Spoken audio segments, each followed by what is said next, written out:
نو دنیا کې ور ځان سره حساب کې دا د ګنټې حساب د ځان سره وکړه چې نن ورځ زما دا 15 یا 14 غنټې او اولنې غنټه ما پس کې تیر کړی را پرې کې مې خلاف د الله ډیر کړی دي او کړه الله د رضا کارونه مې ډیر زیات کړی دویمه غنټه زما پس کې تیر شو زما د غونډه ورځ پس کې تیر شو نو خپل نفس سره به حساب کتاب کې نه چې تب ځان باندې پوه شي زما نفس مال نه حساب کتاب صحیح راکړ زما نفس نن دا زندگی په صحیح طریقې سره تیر کړي نو بیا پرې باندې د رب کائنات شکر وباسه چې زره قیامت پر ورځ باندې یو ورځ حساب کول خدای لره خو آسان شو بیا دویم ورځ د ځان سره حساب کتاب وکړه نه که دویم ورځ هم ستا صحیح راووته ما سوتن ته حساب وکړه زما د زندګۍ یو ورځ الله له حساب ورکول دا هم آسان شو په ما او که خدا نه خواسته نن دې ځان سره حساب کتاب وکړې نفس سره د محاسبه وکړه ماښام تا ته اندازه ولګېده چې فایده دې کمه کړې او نقصان دې ډېر زیات کړی دی نو بیا هغه رب تا ته په دنیا کې د توبې دروازه کولاو کړې ده د شپې پسې حصه کې پاسه او 2 رکعاته نفل وکړه او رب کائنات ته استغفار وکړه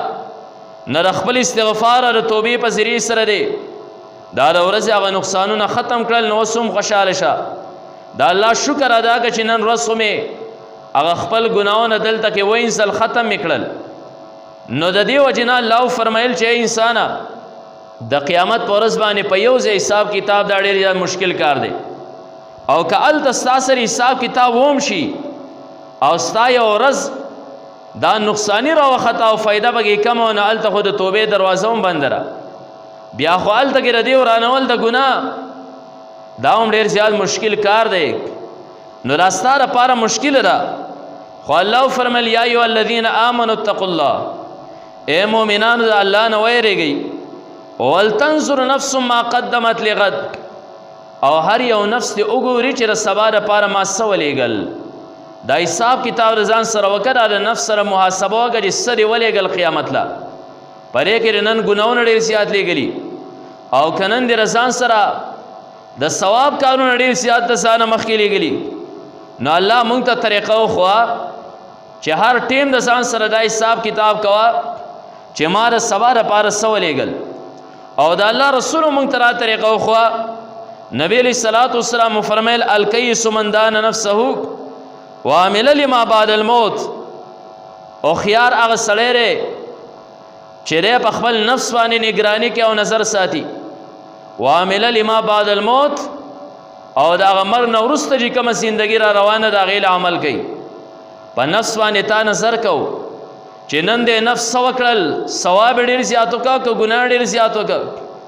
او بیا د هغې سره سره مخکې بیا که ګناه ډېر زیات په ګناه د توبې په ذریعې سره ورېجه که ثواب دې ډېر زیات کړی نو بیا د الله شکریه ادا که او پرې باندې دوام قایم که نو الله فرمیل یا ایها الذین آمنوا اتقوا الله اے مومنانو د الله نه ویریږئ ولتنظر نفس ما قدمت لغد هر یو نفس دې وګوري د سبا دپاره د څه ولیږل آخرت له مې څه لیږلي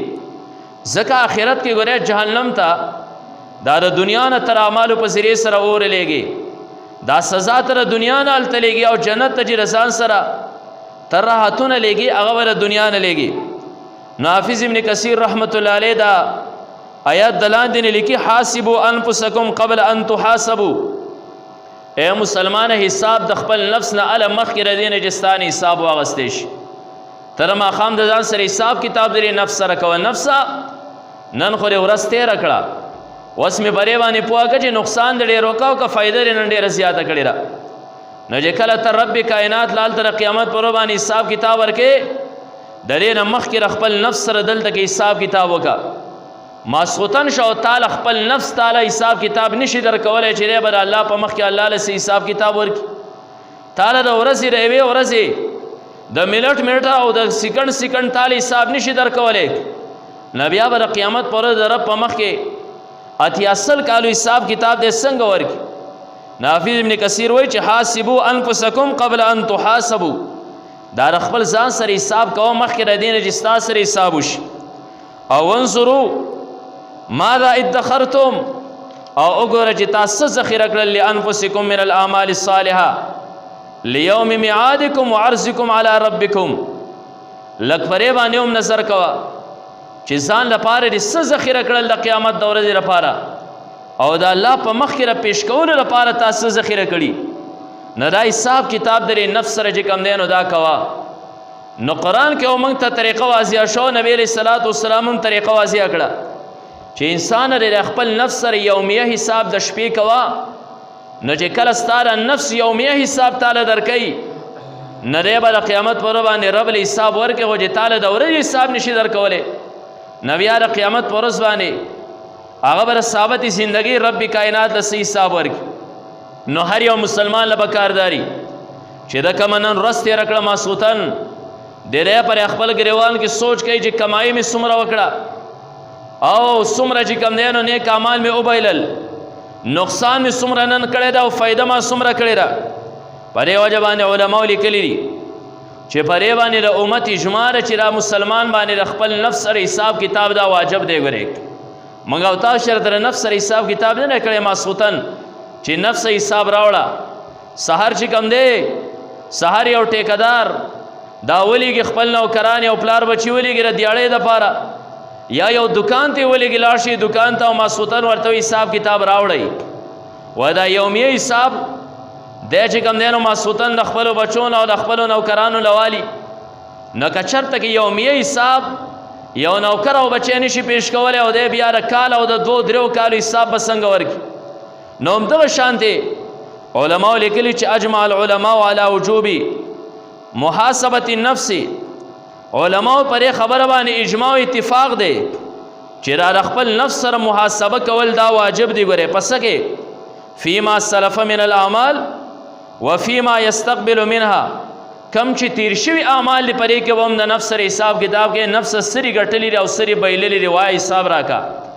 او دغه شان د مستقبل د اعمالو به هم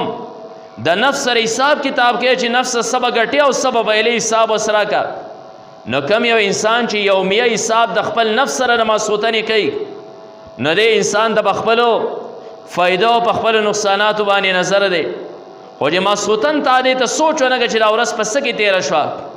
نو بیا تا د خپلې غلطۍ څه معلومیږي او تا ته بیا خپل اجرونه څه معلومیږي. نو بیا لاړې ته چې کوم دی نو د دنیا نه غرق لاړې. په دې وجه باندې محاسبه د نفس سره به څنګه کې علماو لیکلي دي چې هر یو انسان چې کوم دی دې خبرې ته سوچ کوي فی لیله ما صدر من افعال نهاره، دی د شپې سوچ کوي دې خبرې ته چې د نفس نه کم افعال صادر شوي د هغې ته سوچ کوي. فإن کان محمودا کله دنه د ورځې اعمال صحیح صادر شوي دي امضاه نو دی د اعمال جاري سواله هم ساتي. وإن کان مذموما او کله دنه د اعمال چې کم صادر شوي دي دا مذمومي بدي نو بیا استدرکه د هغې د استدراک وکړي او د هغې نه د آینده لپاره چې دی نو دا منع شي.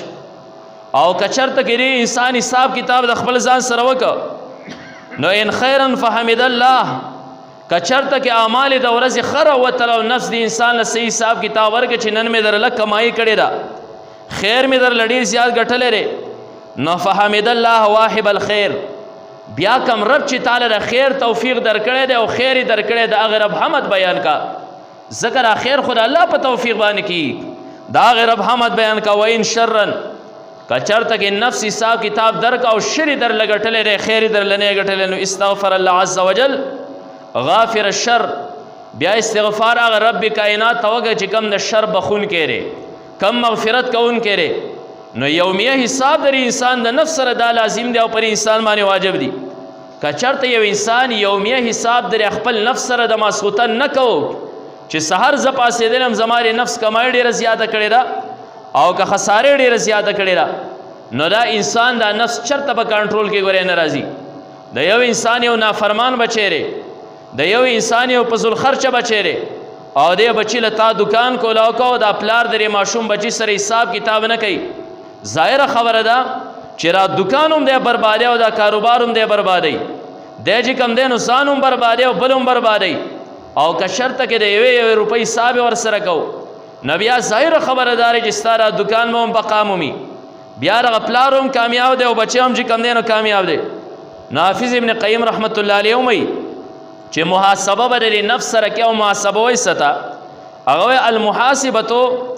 ان یمیز العبد بین ما له و ما علیه. محاسبه دې ته ویلی شي چې انسان هغه اعمال د ورځې جدا کوي کم چې د انسان په خلاف او کم چې د انسان موافق دي. دا د شپې چې کوم دی د خپل نفس سره حساب کتاب وکړه نن د نفس زما په خلاف ډېر کمایي کړې ده او که زما په دفاع کې چې کوم دی نو ډېره زیاته کمایي کړې ده. په دې وجه باندې د نفس سره چې انسان حساب کتاب نه کوي ګورې نو دا نفس علماو لیکلي هغه شی دی چې د الله او د انسان په منځ کې چې دی نو تعلق پرې کوي را. النفس قاطعة بین العبد و بین الوصول الى الرب. الرب ته په رسېدو کې د انسان دپاره قاطع دی دا نفس. نو چې کله دی په حساب کتاب کې راوسته نه دی بیا تا او د الله په منځ کې چې کوم دی نو قطع تعلق دا نشي راوستی. نو په دې وجه باندې الله وفرمیل یا ایها الذین آمنوا اتقوا الله. ای مؤمنانو د الله نه یریږئ. نو چې کله یو انسان د الله نه یریږي دی ګناه نه کوي او که چېرته ګناه وموشي نو ولتنظر نفس ما قدمت لغد. بیا هر یو نفس ګوري چې سوال یې د قیامت ورځې له څه لیږلي.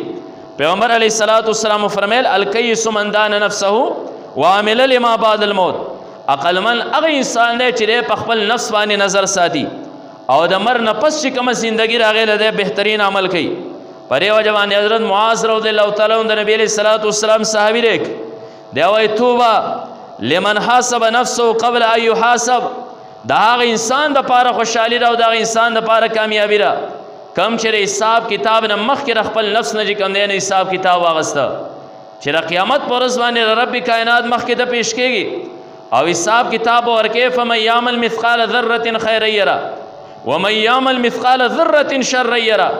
ذره د خیر کړی هم به تا د خویه کېږي ته به وینې ذره د شر کړی دی ته به یې مالته وینې تا د به خویه کېږي. نو چې هغه د زندګۍ حساب کتاب ته رب کائنات مخکې ورکولی شي د هغې نه مخکې د خپل نفس نه روزانه حساب کتاب وله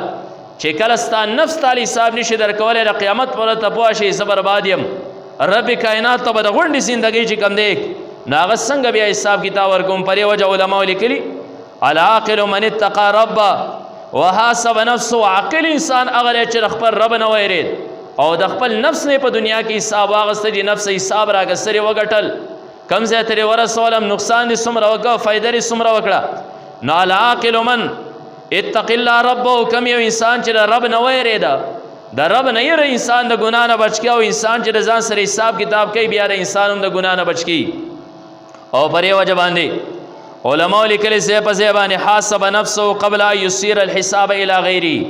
انسان د خپل ځان نه حساب د خپل نفس نه حساب اله مخکې د دې نه چې ستا حساب بل طرف ته حواله شي. ګورې نن خو د په خپل کور کې خپل حساب کوي که نه د خپل ځان نه په خپل حساب علي نو ګورې چې ستا حساب کتاب بل ته حواله شي. ګورې بیا